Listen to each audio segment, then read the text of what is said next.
إذا كنت في نعمة فرعها فإن الذنوب تزيل النعم وحطها بطاعة. دمازیګر په دې ټیم کې لوبې ټوکې کوي، څوک یو لوبه کوي څوک بل لوبه کوي، او دغه د مازیګر دا وخت د ماشومانو د دې لوبو دپاره ډېر مختصر وي او کم وي. اکثر دا ماشومان په دې لوبو ټوکو کې ورانم شي، یاره وایي زما نمبر پکې پاتې شو، ماښام شو، ناوخته شو. دغه مثال د انسان د دې ژوند دی چې د انسان دا ژوند دا ډېر زیات مختصر دی. دنیا کې دی همیشه دپاره نشي پاتې کېدی، او که ډېر هم زیات پاتې شي خو آخر د انسان ته به مرګ راځي. دا د دنیا دا ژوند دا به د ده دپاره ختمیږي. کل من علیها فان ویبقى وجه ربک ذو الجلال والاکرام. هر یو څیز چې په دنیا کې دی دا به ختمیږي، صرف د الله جل شانه ذات دا به باقی پاتې کیږي. د دې وجې نه د دنیا دا ژوند انتهایی مختصر دی د انسان دپاره، خو انتهایی قیمتي هم دی د دې انسان دپاره. که چېرې د انسان په دې دنیا کې د الله تعالی حکمونه ومنل، د الله تعالی د رسول محمد صلی الله علیه وسلم طریقې په خپل ژوند کې راوستلې، یقینا چې د دې انسان دا ژوند د ده دپاره قیمتي شو. ځکه که دی په دې دنیا کې د نیکۍ کار کوي هغه د ده دپاره حسابېږي، او که دی په دې دنیا کې د بدۍ کار کوي د ده دپاره هغه حسابېږي، او د دې حساب به الله جل شانه د دې انسان سره کوي د قیامت په ورځ باندې. د دې وجې نه چې الله تعالی سره د انسان ملاقات کیږي او الله تعالی ته دا انسان جوابدeh دی، نو بیا د انسان له پکار دی چې دی د خپل ژوند د شریعت د اصول مطابق تیر کړي. ځکه دې دنیا کې انسان د ځناورو په شان ژوند خو نشي تیرولی چې ګینې دی به سریله ګرځي، بلکې دا انسان به په دې دنیا کې د شریعت د اصول مطابق ژوند تیروي، او دغه قانون چې کوم د الله او د الله د رسول دی د هغې مطابق دی خپل ژوند دیر کړي، نو دی کامیاب دی. او د دې وجې نه فرمایي چې دنیا سجن المؤمن و جنت الکافر. دنیا د دې انسان مسلمان دپاره د مؤمن دپاره جیلخانه د قید دی، او د کافر دپاره جنت دی. ځکه دی دلته د پابندۍ ژوند تیروي، او کافر دلته چې کوم دی نو د پابندۍ ژوند نه تیروي، چې څه زړه غواړي او د ده څه خواهشات یې هغه دی پوره کوي په دنیا کې. او د مؤمن دپاره او د مسلمان دپاره دلته ژوند تیرول دا د یو قانون د لاندې دي، د پابندۍ ژوند به دی تیروي. او که دلته د انسان د پابندۍ ژوند تیر که، نو دغه انسان بیا په آخرت کې به آزاد ژوند تیروي. ځکه د دنیا خواهشات دا خو پوره کېږي نه، او د انسان زړه ډېر څه غواړي چې دا زه وکړم، خو شریعت د هغې اجازت درته نه ورکوي. د دې وجې نه د دنیا دا ژوند مختصر دی او لږ دی، او د آخرت ژوند دا د همیشه پاتې کېدو ژوند دی. خو که د انسان په یقین کې دا خبره راله چې یاره زه به همیشه ژوند چې هغه د آخرت ژوند دی، هغه د قیامت ژوند دی، یا به جنت ته انسان ځي یا به دوزخ ته دا انسان ځي، هلته بیا مرګ نشته، مرګ به ختم شي. او په دې دنیا کې د انسان سوچ وکړو دا 50 کاله 80 کاله او 10 کاله دا مختصر ژوند د انسان د الله او د الله د پیغمبر په تابعدارۍ کې تیر کړ، یقینا چې آخرت کې به دا انسان بیا خوشحالي. تاسو د بزرګانو او اولیاء ته وګورئ، د دوی دا ژوند څومره د سختۍ دی، څومره د تکلیف دی، او څومره د الله عبادت کوي، څومره د الله او د الله د پیغمبر په طریقه باندې ژوند تیروي. د دوی په یقین کې دا خبر راغلی چې وایي د دنیا دا ژوند دا ګوره ډېر مختصر دی، د آخرت ژوند دا د همیشه پاتې کېدو ژوند دی، هلته انسان ته بیا مرګ نه راځي. خو که دلته دې الله رضا که، هلته به دنه الله رضایي، الله به دنه خوشحالی، او تا ته به جنت ټکټ په اسانه باندې میلاو شي. ورنه دا دنیا دا انسان سره وفا نه کوي. موږ د دنیا په دې مال او دولت پسې ګرځو، د دنیا په جاه او جلال پسې ګرځو، د دنیا په مال او دولت او په جیدات پسې ګرځو، خدا ټول ارسه د انسان نه پاتې کېدو والے دي، بالکل ختمېدو والے دي. حسن بصری رحمت الله علیه فرمایي دبا د جواهراتو او د ملغلرو کاروبار به کوو، د دنیا روزګار کوو. د بادشاہانو ته به د ملغلرې او د قیمتي کاڼي تحفه کې وړل. فرمایي یو ورځ ما هرقل بادشاہ ته تحفه کې ملغلرې وړلې، وی چې لاړم د هغه د یو خاص سړي سره میلاو شوم. وی ما ورته وویل چې یاره ما خو بادشاه سلامت له ملغلرې راوړي دي. وی هغه راته وویل چې یاره بادشاه سلامت خو دا دوه درې ورځې فارغ نه دی او دوه درې ورځې پس به ته چې کوم دی باید هغه سره ملاقات وکړي. خو بهرحال بادشاه چې په کوم میشن باندې چېرته روان دی نو زه به تا ځان سره بوځم او دغه نظاره به چې کوم دی ته وکړي. وی ما چې بس ټیک ده. بادشاہ چې کوم دی نو روان شو، یو صحرا ته لاړ، هلته یو خیمه لګېدلې ده او په هغه خیمه کې دننه یو قبر دی. بادشاہ سلامت چې کوم دی نو اول د عیسایانو، د راهبانو، د بزرګانو او د هغوی چې کوم عالمانو نو هغه خیمې ته دننه ننوتل. هلته آه بکا وکړله، زاری فریاد یې وکړل، جړاګانې یې وکړلې او دغه خلک بیا دغه خیمې نه بار راووتل. د هغې نه وروستو طبیبان، حکیمان، ډاکټران د هغه وخت چې څه وو د هغوی یو وفد او یو قافله خیمې ته ننوتله او په خیمه کې چې کوم دی نو آه بکا فریاد، زاری او جړاګانې وکړلې او څه وخت پس هغه خلک چې کوم دی نو د هغې نه راووتل. بیا د دنیا مالدار خلک دغه خیمې ته ننوتل او په خیمه کې لږ ساعت تیر کو بیا راووتل او بیا د ښایسته جنکو د نوجوانانو پیغلو جنکو یو وفد ورننوت او په خیمه کې لږ ساعت او وخت تیر که او بیا د خیمې نه راووتل. اخره کې هرقل بادشاه روم دی ورننوته او خیمه کې ودرېده او ډېر آه و بکا او جړا او فریاد یې وکړ او د خپل زوی ته مخاطب شو چې بچیا ما تعالی چې کوم دی نن بادشاهان راوستي دي، مالدار خلک مې دل راوستی دی، طبیبان، ډاکټران، حکیمان مې دل راوستي دي او پیغلې جنکۍ دا مې دل راوستي دي د دې دپاره چې دا ستا سفارش وکړي ستا د ژوند دپاره، ستا د دوباره پیدا کولو دپاره چې تعالی الله دوباره ژوند درکړي. خو په دې خبره باندې زما یقین دی چې الله جل شانه داسې بادشاہ دی او داسې بادشاہ تعالی مرګ راوستلی دی چې د هغه نه طبیبانو ته ضرورت شته، نه ډاکټرانو ته ضرورت شته، نه پیغلو جنکو ته ضرورت شته او نه چې کوم دی مالدارو خلکو ته ضرورت شته او نه بل چا ته ضرورت شته دی. داسې بادشاہ ته وجلی چې هغه بادشاہ د چا سفارش نه قبلی او چې د انسان وخت پوره شو نو بیا د الله د طرف نه چې کوم امر یې اسرائیل علیه السلام ته هغې کې چې کوم دی لیت العال بیا اسرائیل علیه السلام نشي کولی نو واپس د هغه خیمې نه راووت او ولاړ. حسن بصری رحمت الله علیه فرمایي چې ما د دې دنیا دا حال ولیده چې یاره بادشاه یې وخت دی، لوی بادشاه دی، لوی طاقت او قوت ورسره دی، هر قسم مال جیداد دولت ورسره دی، خو د خپل زوی د مرګ د بچ نه کړی شو. نو لہذا مام د دنیا دا روزګار او کاروبار پرېښوده او راغلم د الله تعالی په در کې پرېوته. د دې وجه نه که انسان په دنیا کې مالدار دی او که غریب دی،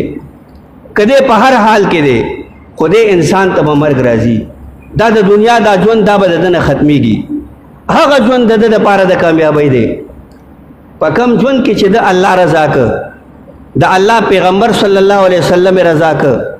او د شریعت په اصولو باندې خپل ژوند تیر که، یقینا چې دغه انسان کامیاب دی، ده ته بیا مرګ څه کار نه ښکاري. فرمایي علما کرام چې 5 څیزونه دا د 5 څیزونو نه مخکې غنیمت دی، ځواني د بوډاوالي نه مخکې، یو سړی نوجوان دی دی ځوان دی د ده طاقت او قوت په خپل ځای باندې برابر دی دی په دې کې د الله عبادت کولی شي دی په دې کې ګناهونه کولی شي دی په دې کې هر څه کولی شي خو چې کله دی بوډا شو دی د ده زړه غواړي چې زه عبادت وکړم خو نه شي کولی د ده زړه غواړي چې زه الله رضا کړم خو نه شي کولی هغه طاقت او قوت د دې انسان دی د دې وجې نه د ځوانۍ عمر د انسان دپاره دا ډېر زیات قیمتي دی او علما فرمایي نبي کریم صلی الله علیه وسلم فرمایي چې د عرش د سوري د لاندې به قیامت کې اووه کسان ولاړي یو به نوجوان وي هغه نوجوان چې هغه د الله عبادت کړی الله یې رضا کړی الله ته خوشحالی د الله د پیغمبر صلی الله علیه وسلم په طریقو خپل ژوند تیر کړی دغه انسان دا نوجوان دا به چې کوم دی قیامت کې د عرش د سوري د لاندې ولاړي د دې وجې نه د ځوانۍ عمر د دې قیمت هغه چاته معلوم دی چې یو سړی ضعیف شي او دی بوډا شي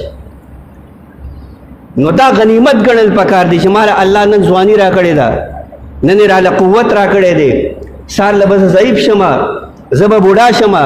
زه به هغه عبادت نشم کولی کوم عبادت چې انسان په ځوانۍ کې کولی شي بل هغه انسان چې دی مالدار دی نو د غریبۍ نه مخکې د ده دپاره دا مالداري دا یو غنیمت دی یو انسان مالدار دی د سره مال و دولت دی د سره جیداد دی دی د الله په لار کې پیسه لګولی شي جومات جوړولی شي مدرسه جوړولی شي د غریبانانو مسکینانو سره امداد کولی شي زکات ورکولی شي مختلف قسم نیک اعمال دی هغه دی کولی شي د مال او د دولت په ذریعه باندې خو که په ده باندې غریبي راله د ده زړه غواړي چې زه جومات جوړ کړم خو نه شي جوړولی د ده زړه غواړي چې د یو غریب سره مدد وکړم خو بیا یې نه شي کولی د ده زړه غواړي چې زه لاره پل کویې مدرسه جوړه کړم خو د ده وس نه کېږي ځکه دی غریب شوی دی او فرمایي چې په انسان باندې دوه حالت په دنیا کې راځي مالداري او غریبي دا به په ده باندې راځي یو سړی به غریب وي که الله وغواړي دی مالدارولی شي یو سړی مالدار دی که الله وغواړي دی غریب کولی شي او داسې په دنیا کې تاسو د دنیا مخلوق لیدلی دی مال دولت سره یي جیداد سره یي خو د هغې قدر او قیمت سره نه یي عیاشي کوي عیش پرستی کوي د الله حکمونه نه مري الله یې د جیداد نه خلاص کي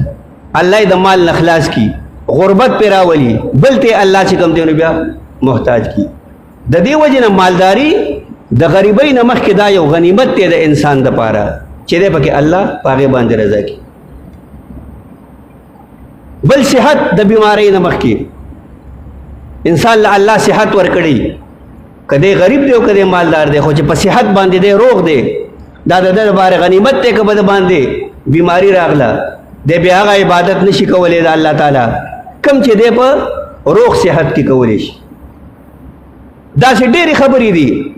چې د انسان دپاره هغه ډېرې زیاتې قیمتي دي خو که انسان په دې دنیا کې په دې خبره باندې سوچ وکړو فکر یې وکړو او د ده په یقین کې دا خبره راغله چیرې د دنیا دا ژوند دا د همیشه پاتې کېدو ژوند دی وما هذه الحیات الدنیا الا لهو ولعب وان الدار الاخره لهي الحيوان لو كانوا يعلمون همیشه پاتې کېدو والا ژوند دا د آخرت ژوند دی او دا د قیامت ژوند دی چای کې به انسان بیا همیشه د پاره فرمایي علماء کرام چې د قیامت په ورځ باندې به الله جل شانه دا مرګ دی او ګډوري په شکل کې راولي یحیی علیہ السلام ته الله حکم کوي دا ذبح کا خلق به تپوس کوي جهنم والا او جنت والا چې دا سو دا الله د طرف نه به ته حکم وشي چې دا غسیزو چې تاسو په دنیا کې ردی نه یریږئ چې مرګ دا مرګ د همیشه د پاره اوس ختم شو که یو انسان په جهنم کې دی همیشه د پاره به جهنم کې که یو انسان په جنت کې دی به د همیشه د پاره بیا په جنت کې اوسېږي د دې وجې نه چې مرګ نشته هلته خبره ختم ده دلته دا مرګ انتهایی تلخ حقیقت دی یو خطرناک چیز دی فرمایي چې اسرائیل علیه السلام عیسی علیه السلام ته خلق راغی وایي ته خو دا مړي راژوندي کې خو موږ ته پکې چې ته زوړ مړی راژوندی که نو نوح علیه السلام زوی سام وایي دا راله راژوندی که چې موږ د ده نه تپوس وکړو عیسی علیه السلام چې کوم دی د هغه قبر ته ودرېد هغه د قبر نه راپاسو نو د هغه ږیره سپینه وه، ویښته یې سپین شوي وو. د خلکو دې تپوس وکړو چې یاره ستاسو زمانه کې خو به ویښته نه سپینېدل. وایي دا خو د قیامت د یرې نه مې دا ویښته سپین شو چې د اواز را باندې وشو، نو چې د قبر نه را پاسېدم نو د دغه یرې نه مې ویښته سپین شو. بیا دې تپوس وکړو وایي چې ستا د مرګ څومره وخت وشو؟ وایي چې یاره 4000 کاله زما د وفات وشو. وایي د ټولو نه تریخ او خطرناک وخت په دې کې کوم و؟ وایي چې د ټولو نه خطرناک او تریخ څیز دا د زنکدن سخته وه چې هغه تریخوالی اوس هم زما په حلق کې موجود دی، کم چې د زنکدن په وخت کې انسان ته راځي. د یو مؤمن دپاره د مرګ سخته ده انتهایی ډېره ده او زیاته ده، نو د کافر دپاره خو د هغې څه حد نشته دی. او بیا اسرائیل علیه السلام چې انسان ته راځي نو چې یو انسان ګناهګار دی، کافر دی، نو دی په یو دهشتګرد او په یو دهشت کې چې کوم دی په خطرناک شکل کې د انسان ته راځي. او چې مؤمن دی نو دله په ښکلي شکل و صورت کې دا انسان دا اسرائیل علیه السلام راځي. نو فرمایي چې د ده دپاره دغه دهشت او دغه سختوالی هم د دې انسان دپاره پوره دی چې د قیامت د ورځې پورې به هغه د ده د ذهن نه دا ونوځي. د دې وجې نه چې دا دومره سخت مراحل د انسان ته را روان دي او دا انسان به دا توی کوي، خامخا به دې لځي. د زنکدن سخته ده، د قبر عذابونه دي، د قبر سوال جواب دی، د قبر چې کوم دی هغه ژوند دی چې هغه د انسان په عقل کې نه راځي چې په دې دومره ورکوټي ځای کې انسان پروت دی، دې کې به انسان څه کوي، څومره وخت به دې په دې کې تېري. الله ته د هغه علم دی چې څومره وخت دا انسان په دې کې تېري. نو که دې نیکوکار وي خدا د ده دپاره بیا د جنت د باغچونه یو باغچه ده، او که دې بدکاره وي ګناهګار وي نو دا د ده دپاره د جهنم د کندونه بیا یو کنده ده. دا سخت مراحل د انسان ته را روان دي. د قیامت ورځ ده، حساب کتاب دی، عمل نامه ده، او د هغې سره سره پل صراط باندې تېرېدل دي. د الله چې کوم دی هغه حساب د هغې سر سامان نه دی معلوم. ومن یعمل مثقال ذرة خیرا یره ومن یعمل مثقال ذرة شرا یره. که انسان په دې دنیا کې د ذرې بر نیکي وکړي الله به له د هغې بدله ورکوي، او که دا انسان په دې دنیا کې د ذرې بر بدي کوي، ګناه کوي، د هغې حساب کتاب هم سره الله کوي. نبی علیه السلام یو ځل یې ناست و، ابوبکر صدیق، عمر فاروق رضی الله تعالی عنہ، علي رضی الله تعالی عنہ دا ورسره ناست و. کجورې ورته پرتې وې مخې ته، څه شنې کجورې وې او څه پخې کجورې وې، دی خوړې. رسول الله صلی الله علیه وسلم ته وفرمایل وایي د دې حساب کتاب به موږ سره الله کوي. عمر رضی الله تعالی عنہ غوسه ناک و، هغه شنې کجورې راواغستې او د ځمکې درې سره وبغولې، وایي د دې به موږ سره الله حساب کوي. څو ورځې پس موږ چې کوم دی کجورې وخوړې او لوږې او تندې تېره و، د دې به موږ سره الله حساب کوي. نبی کریم صلی الله علیه وسلم ته وفرمایل چې او د دې حساب کتاب به موږ سره الله جل شانه کوي. چې پیغمبر خدا صلی الله علیه وسلم د دې خبرې د یریږي چې ما سره به الله حساب کوي. عمر فاروق، ابوبکر صدیق، علي رضی الله تعالی عنہ چې دا جلیل القدر صحابه کرام دي، دا هغوی سره دا فکر دی او غم دی چې ما سره به الله حساب کتاب کوي، او ما ستا سره د دې خبرې غم او فکر نشته چې ما سره به الله حساب کتاب کوي. الله ته به مخامخ کېږم، الله ته به جواب دی یم. دلته یو سړی و، یو ځل موږ به دا ځای کې ولاړو، نا په دې لار را روانو، موږ سره ودرېدو،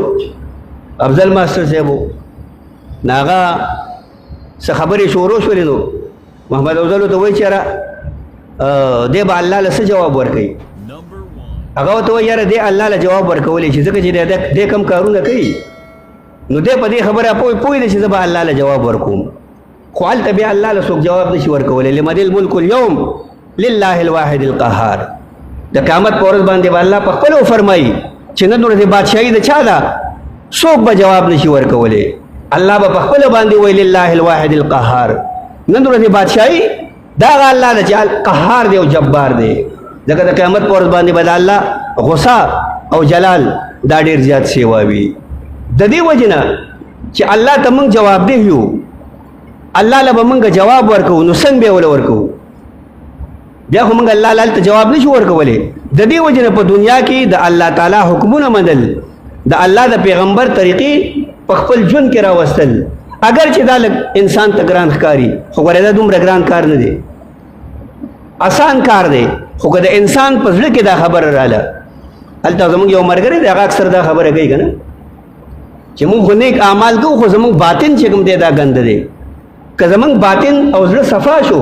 یقینا چې دا کارونه بیا انسان ته آسان دي د الله په حکمونو باندې د الله د پیغمبر په طریقو باندې خپل ژوند تیرول دا دومره ګران کار نه دی د بزرګانو ته وګورئ د علماو ته وګورئ د تبلیغیانو ته وګورئ دا څومره چې کوم دی د الله او د پیغمبر په طریقه خپل ژوند تیروي څه ګران کار نه دی او نه څوک په چا پورې خاندي دا د خاندان پکې څه نشته دی خو که چېرې مونږ په دې خبرې یقین راغی چې الله ته به جوابدeh یو هلته هغه همیشه ژوند کې به بیا مونږ څه کوو نو د دې وجې نه په دنیا کې د الله او د الله د پیغمبر په طریقه باندې خپل ژوند تیرول په دې کې د انسان کامیابي ده. واخر دعوانا الحمدلله رب العالمین. مانځه نه وروسته به ختم